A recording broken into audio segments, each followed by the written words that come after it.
Hi everyone, Dr. Craig from Elevate Chiropractic, and in today's video I'm going to show you my top 6 ways to help look after your feet. Aim of this is to get your feet to feel better, work better, and hopefully improve your balance.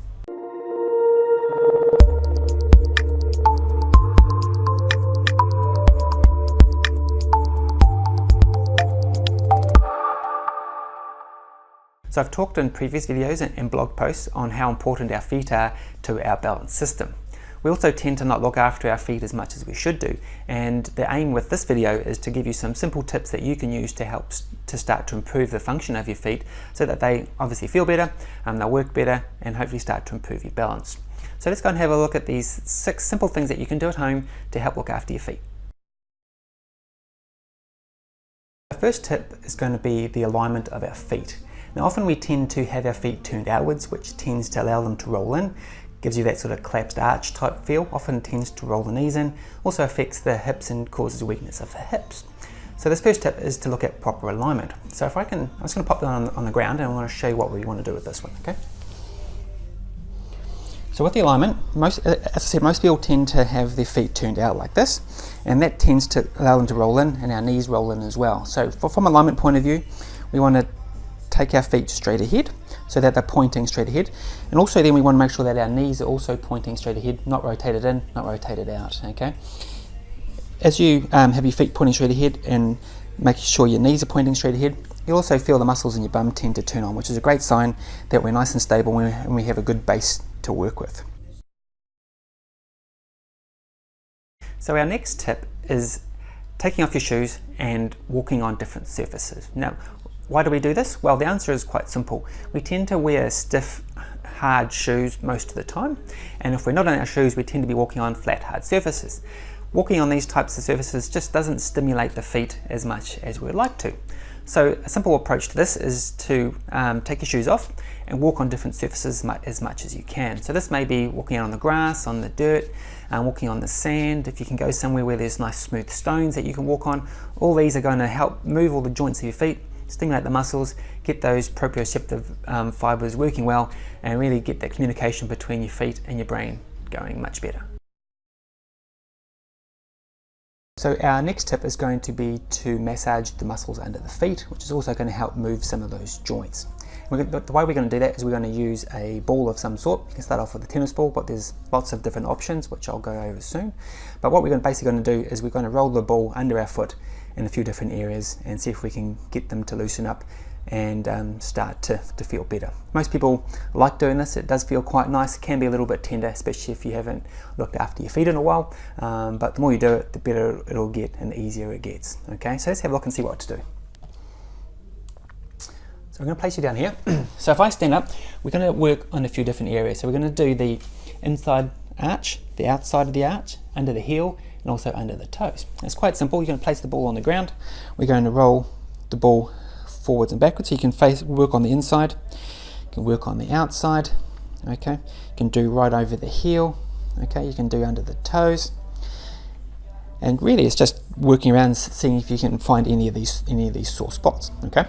A nice simple way of doing this is, say, to set a timer and do forwards and backwards like this for a minute. So on the inside, on the outside, under the toes, under the heel, okay? So you just roll it around for a minute, and then what you can do is you can plant your heel and really sort of go backwards and forwards like this, okay? If you find a really sore spot, you can just hold it, or you can just apply that downward pressure. But it's just a nice simple way of loosening up those joints in your feet.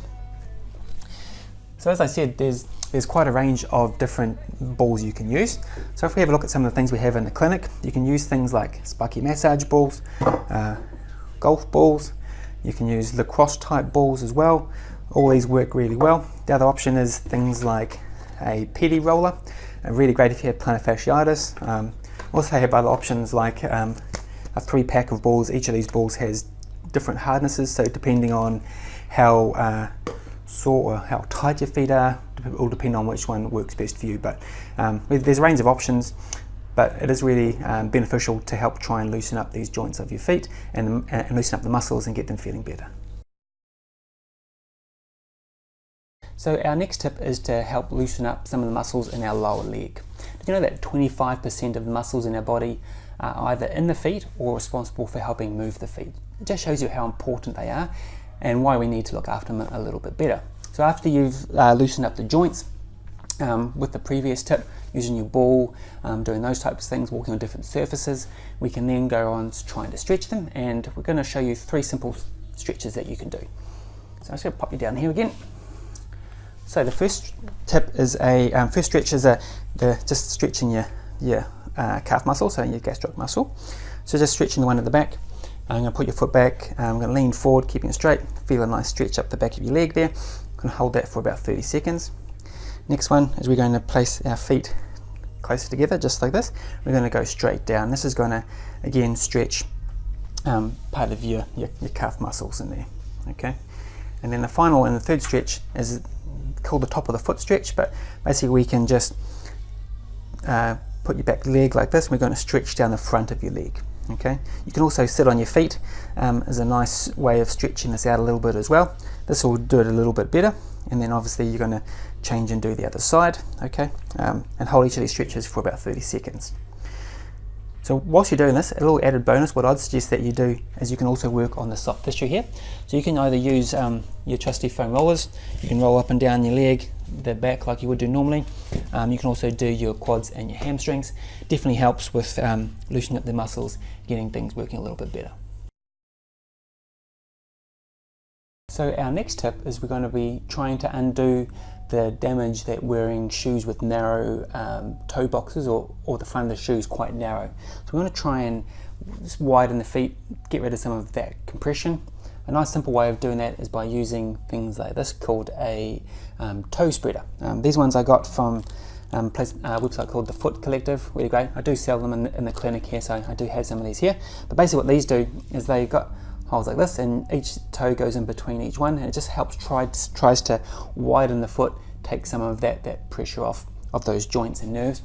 As I've said in my previous post, a lot of these narrow-toed shoes tend to squash the feet together, often can lead to things like bunions and those types of things. So let's have a look and just show you how the hell this works. I'll pop you down here again.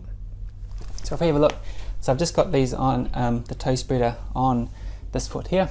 So you can see that it's just spreading them out, and you can just start wearing these a few minutes a day and build up as you get tolerance, because when you first do this it can be a little bit odd. Another option you can do is you can actually just use your fingers to do the same thing, which I actually quite enjoy doing as well. So let's have a look at that. So if we going to tip you down, okay, so what you can do is you can get your hand and basically put your fingers in between each of your toes. It's almost like doing this, and what you're going to do is you're just going to move your foot around. It's a really great way of just trying to loosen up some of the tightness in those joints. Okay, now I know my left foot's much easier to do this than my right foot. My right foot is more constricted than my left, and you'll notice the difference, but really it's just a nice way of just trying to mobilize those joints, get rid of some of that compression. So our final tip is chiropractic care. Most people don't know that a lot of chiropractors are trained in looking after the joints of the extremities. So this includes things like elbows, shoulders, knees, and your feet. So if you've gone through these tips that we've talked about today, you've worked on your alignment, you've walked on different surfaces, you've massaged the muscles under your feet, you've mobilized the joints, all those types of things, and you're still feeling some areas that may be a bit stuck or restricted, then sometimes it might need a little bit of an extra helping hand, and that's where some chiropractic adjustments may be able to help. So if that is you, by all means you can get them checked out by a chiropractor that's trained looking after the extremities, and hopefully they can help get your feet moving, get them feeling better. So there you have my top 6 tips for looking after your feet. Give them a go, and hopefully you will notice some positive changes there. But I do know that if you do show your feet some love, they will love you back, and they will feel better, and hopefully at the same time you'll improve your balance as well. If you have any questions, please comment down below, and I'll do my best to answer those for you.